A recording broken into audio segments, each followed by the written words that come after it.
Hello, my name is Tracy Donachie. I'm a lecturer in Sport and Exercise Psychology, and I'm the Degree Programme Director for the MSc in Sport and Exercise Psychology.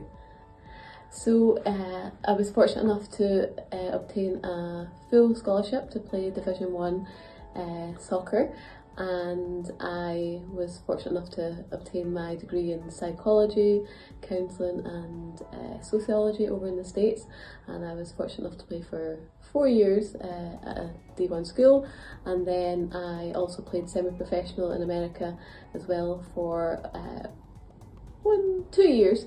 And I worked as a mental health counsellor in America before returning to Scotland to complete my Masters in performance psychology. So I'd say the MSc in Sport and Exercise Psychology is designed for people who have a keen interest in sport and exercise psychology. Those people may have an interest in sport and exercise science and also psychology and want to bridge that connection between those two subjects.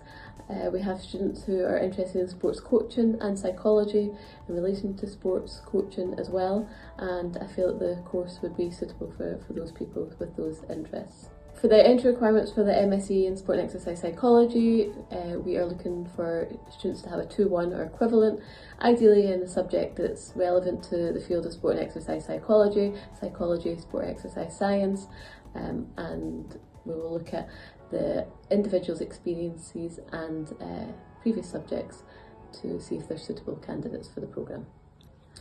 The MSc offers a number of different topics in relation to sport and exercise psychology.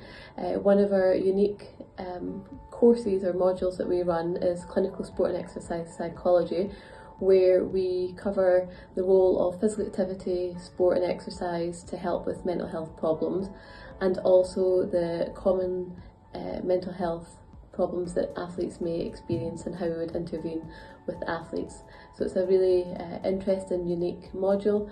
In terms of other content, we cover applied sport and exercise psychology techniques.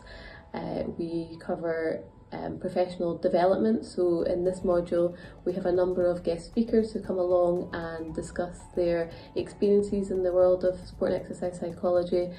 And we have had live case studies where athletes have come along to discuss their experience of psychology and principles of psychology in their sport and practice.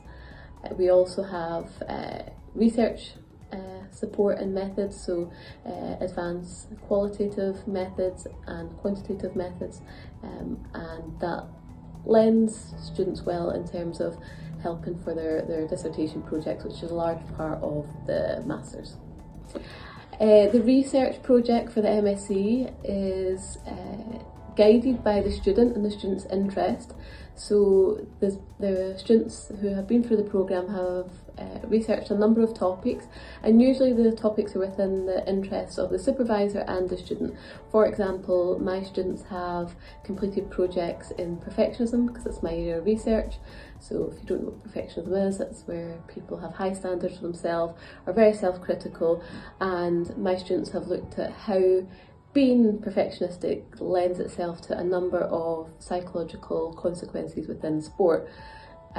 So that's one area of research that my students have looked at. We also have biofeedback, heart rate variability projects as well, so looking at the psychological and the physiological responses to sport and physical activity. And there's a huge number of topics that students can cover in terms of their projects. Students can expect support in terms of their career in relation to the content that they're taught within the professional development module. So we cover ethics in terms of the British Psychological Society and the British Association of Sport and Exercise Science. So we look at ethics and professional guidance in terms of those two governing bodies. We also help in terms of working on CVs, portfolios. So one of the assessments is actually to record a video where you have to sell yourself as a sport and exercise psychologist, which is a nice applied assessment.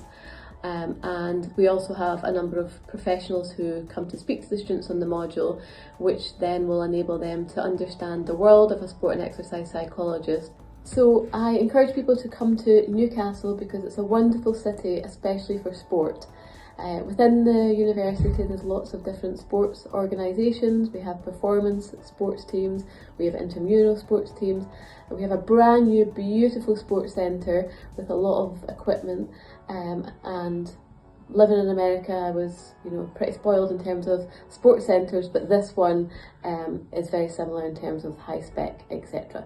Also within the city there's a lot of, or nearby there's a lot of sports teams that you can go and watch. So there's football, soccer, Newcastle United, but there's also, if you're feeling homesick, there's an ice hockey team out in Whitley Bay by the beach. So I really encourage people to come to Newcastle because it's a beautiful city with both a very vibrant city feeling, and also you've got the beach only half an hour away as well.